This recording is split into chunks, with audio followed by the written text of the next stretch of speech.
Yo, what is good, YouTube, and welcome back to another JC2K video. In today's video, we are going to be ranking the top 10 point guards in NBA 2K23 MyTEAM for the first time this year. But before we hop into the video, if you haven't already, make sure you hit that subscribe button. Help me push towards the 7,000 subscriber mark on the channel. I upload every single day, often multiple videos a day, and I would really appreciate your support if you haven't already, if you do subscribe. Without further ado, let's hop right into it. One thing I do want to mention before we actually get into the video is the fact that I am only including 3 trophy case pink diamonds in this position, and that is because I think those 3 players, who we will get to later, are the viable point guard options from the trophy case, the type of players that people actually would be targeting in the trophy case. There are a few others, but I didn't want the whole lineup of the whole top 10 to be trophy case players, basically.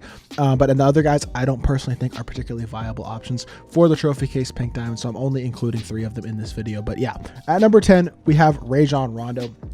Rondo, here's the thing about Rondo. While he is an exceptional defensive card for this early in the year, he doesn't have very much offensive game. With only a 55 shot 3 and a 69 shot mid-range, he's going to be incredibly limited from the just as a shooter in general. You can add some shooting badges to him, like a catch and shoot, like a claimer, which would be a couple of decent badges, but really what he gives you most valuably is his defensive ability with gold ankle braces, gold challengers, silver clamps, glove, and pick dodger that can be upgraded. The ability to get a couple other defensive badges like chase down artist and off-ball pest as well. And then super solid playmaking ability as well, with handles for days and unpluckable on gold, quick first step on bronze, bronze hyperdrive, silver clamp breaker, bronze ankle breaker that can be upgraded. And he has good speed, 91 speed, excellence to a ball, and a really good perimeter defender. So defensively, he's amazing.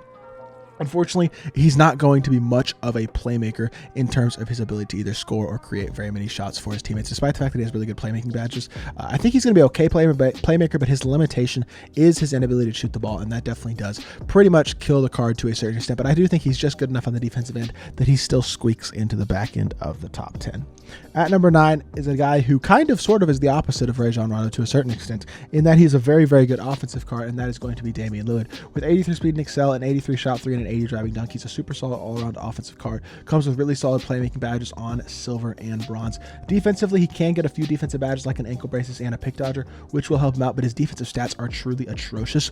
He is going to be a very poor defensive player. Offensively, though, he's got a smooth release. The Dame release on quick is super solid, and his SIGs aren't bad either.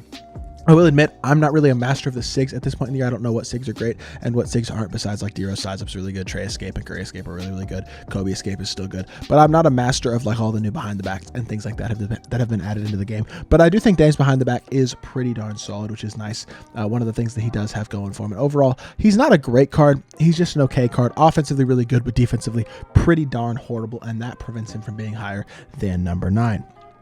Coming in at number 8, we have starter Ja Morant. I can only put the Emerald card on this tier list, but I'm obviously, or on this ranking list, but I'm obviously talking about the Evo'd version of Ja, and apparently I can't. Okay, that's annoying. I can't show his Evo version in the card. That's they haven't updated him with his Evo. That limits this significantly. Okay, give me 1 second. I'm gonna hop over to MyTEAM. I'm gonna show y'all his stats in MyTEAM. Okay, well, 2K, for whatever reason, or 2KDB doesn't have the Ja's Evos updated on their website, so we're just going to show Evo Ja here in MyTEAM. 88 overall PG, he's got super solid all-around stats with an 85 mid-range, 81 3-pointer, and 85 driving dunk, and 87 ball handle. Even a somewhat okay defensive player on the perimeter, but really not very good defensively. Great speed and excellency of ball with an 86 load and 81 lateral quickness as well. He's a great dunker, and he's very versatile offensively, has a smooth release. Badge-wise is pretty darn good as well, with 25 silvers and 11 bronze badges. He's got silver limitless takeoff, blinders, catch and shoot, corner specialist, green machine, bailout, clamp breaker, dimer, handles for days, quick first step, unpluckable, several good bronze badges as well. Overall, he's just a really good offensive card. Another guy who, just like Dame, is not very good defensively, but I like his release a lot, and he's a slightly better perimeter defender than Dame as well. So overall, I do think he's slightly better than Dame still, and does deserve his spot, coming in at the number 7 spot, or I'm sorry, the number 8 spot. Now, over here at number 7, we have the first of multiple Steph Currys, and that is going to be the Amethyst Limitless Steph Curry. This Steph is very solid. I did decide to put each Steph on this list individually because they definitely are different cards. They have significant differences between them, but 85 speed and excel and 93 shot 3, very average at best defensive stats. and badges as well. Silver, bronze ankle braces and pick dodger, which can be upgraded. You could add like a chase down artist, off ball pass, pogo stick, but really nothing crucial to him. He's not a very good defender, but offensively really good with gold limitless range, Hoff catch and shoot, gold deadeye, guard up, corner specialist, agent 3, a bunch of silver badges as well, and super solid silver and gold playmaking badges as well, including gold handles for days, bailout, silver quick first step, clamp breaker, dimer, hyperdrive. Also very good release. Steph's release is always amazing in 2K's dribble style is good. Obviously has the Curry slide, the Steph size up as well, and overall very, very good card. Can even dunk a little bit. I do think the Amethyst Steph is a very, very solid card, coming in at number 7. And at number 6, it's kind of where I'd say it starts to step up a little bit, and that's going to be Trophy Case Steve Francis. I do not think this card is amazing, unfortunately. I do think he's very solid, but I don't think he's incredible. And he comes in with 95 speed and excel, which is amazing. Really good speed, really good perimeter defender, 96 driving dunk, 10 Hall of Fame badges. When you look at the card, he's amazing. All these trophy cards are amazing compared to all these other day one cards. He can get every badge, like you can add interceptor, clamps, glove, ankle braces, things like that. He's a very good card. Don't get that wrong at all. Unfortunately, the Steve Francis release this year is just not very good, and that limits him. Sigs also I wouldn't say are amazing this year, and I will have a gameplay actually coming with the Steve Francis card later. I do think he's a pretty solid card. Honestly, when I do gameplay with him, I might be a little bit more impressed with him because I've only seen a little bit of gameplay with him, haven't actually played with him myself as of yet, but I will have a gameplay coming with this Steve Francis card as well, and it might actually already be out by the time y'all are watching this video, so make sure y'all go check that out to see how good this Steve Francis is and to see if my opinion changes on him a little bit. But right now, looking at Steve, he comes in at number 6. At number 5, second Steph Curry of the video. This time it's going to be Diamond Steph Curry, who is currently my backup point guard on my God Squad. Really, really good card, of course. Honestly, all these top 6 cards, top 7 cards are very, very good cards. Steph being 98 offense, 96 offense, 88 defense, 94 shot 3, 89 speed and excel. Much better perimeter defensive stats than the other Steph. Now he has gold ankle braces and pick dodger, silver interceptor, bronze glove. Doesn't get clamps still, but can get chased down on his box LB's pogo stick. Bunch of interior badges that really aren't that great. But 3 Hoffs include amped, catch and shoot, and deadeye. Really good playmaking badges and shooting badges again on gold and silver. And a couple of finishing badges. Also a 65 driving dunk, which makes him a better dunker than the Amethyst. Same sticks as the Amethyst and everything. He's just a better version of the Amethyst, better stats, better badges, overall a more complete card, and I think he deserves to be in the top 5 versus the Amethyst, which is slightly outside that top 5. Coming in at number 4, again, we're going to repeat ourselves. It's going to be Pink Diamond Steph Curry for the second time. Steph, again, 6'3" with a 6'3" wingspan, 97 shot 3 on this Steph, 91 speed and excel, even better perimeter stats. Now he has bronze clamps, which improves the card. Silver ankle braces, pick dodger. Again, doesn't really get a lot of badges, but the bronze clamps is an upgrade. The Hoff limitless range is a massive upgrade. That's a really, really nice upgrade for him to get an Agent 3 as well. A super nice. A ton of gold shooting badges. Can get his quick first step upgraded to gold.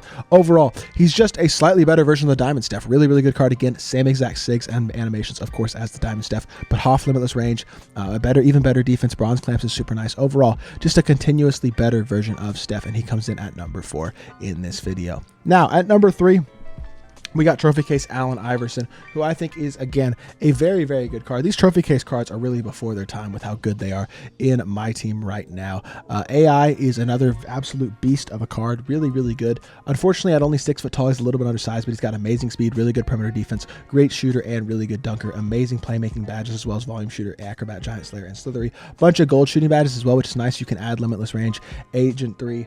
He's got really good defensive badges on the perimeter, and you can add some others to him as well if you want. So you can pretty much fully badge him out. Definitely would add posterizer and bully to him as well. And then he's got AI release, which is still pretty darn good. AI 6 as well. I will admit I haven't used this card personally, so I don't know what his 6 are looking like, but I know he's a very, very solid card. And I think a couple of people are getting this AI card, so I may be able to get you gameplay with AI in the near future as well. But overall, another guy who looks really, really good on paper. Coming in at number 2, we have Russell Westbrook, another dominant trophy case card. This Russ card is right there. Could be argued number 1, I would say. A very, very good card. Top card in the game. 98 speed and excel. Only a 78 shot 3, but a 95 driving dunk and really good perimeter defensive stats, especially that lateral quickness being super high. A bunch of good defensive badges. Would definitely add interceptor and glove to him to help him out, as well as killer combos, deadeye, and limitless range. Probably you could maybe add blinders. Maybe you don't add killer combos or something like that, but I definitely would add clamps, interceptor, and limitless range, and then 2 other badges to him, which will help him out. But honestly, only a 78 shot 3 is not that big of a deal when you remember how easy it is to shoot this year. The problem with this game is more so getting open to shoot than actually shooting the wide open shots, because screening is really not that hard, and Russ has a much better release than he's had in previous 2Ks. Definitely like his release a lot more. He doesn't have his own base, which is kind of weird, but I would say I definitely prefer his release this year to the way it's been in other years. And he's also got pretty darn good size at 6'3" with a 6'7" wingspan for a day one PG, which is yet another plus to this Russell Westbrook card. And then finally, at number 1, this probably doesn't come as a surprise to most of y'all, especially those of y'all who watched my stream today or my D-Rose gameplay. Derrick Rose is the best point guard in the game, in my personal opinion. At 6'3" with a 6'8" wingspan, hot spots from only one spot outside the 3, but most spots inside the mid-range. Elite slasher, clamp breaker, killer combos, and quick first step on Hoff as well. Can get defensive badges like interceptor and clamps, in addition to blinders, deadeye, limitless range, which are the 5 badges I added to him. Another really solid perimeter defender, but an elite athlete, elite slasher, really good shooter, has a super smooth, easy to green release, super solid sigs. The D-Rose size and Kobe escape are 2 of the top sigs in the game right now. And overall, Derrick Rose is an absolutely dominating force in my team. The best point guard in my team right now, bar none. So hopefully y'all did enjoy this video. This is my ranking right now, the top 10 point guards in NBA 2K23 MyTEAM. Remember, you can only, as of yet, get 1 trophy case card. For me personally, that trophy case card that I picked up is Derrick Rose, and I recommend y'all pick him up and then focus on completing that division that Derrick Rose is in, so that you get Opal Jimmy Butler at the end of the season. But regardless, those trophy case cards, remember, you could only get 1 of those, so you can't build your team right now with multiple trophy case cards. We did include the top trophy case PGs in here to make this list a bit more interesting. So hopefully y'all did enjoy the video. If you did, make sure you hit that like button, leave a comment, and subscribe. I'll be back with more 2K content very, very soon, and I appreciate y'all. Peace.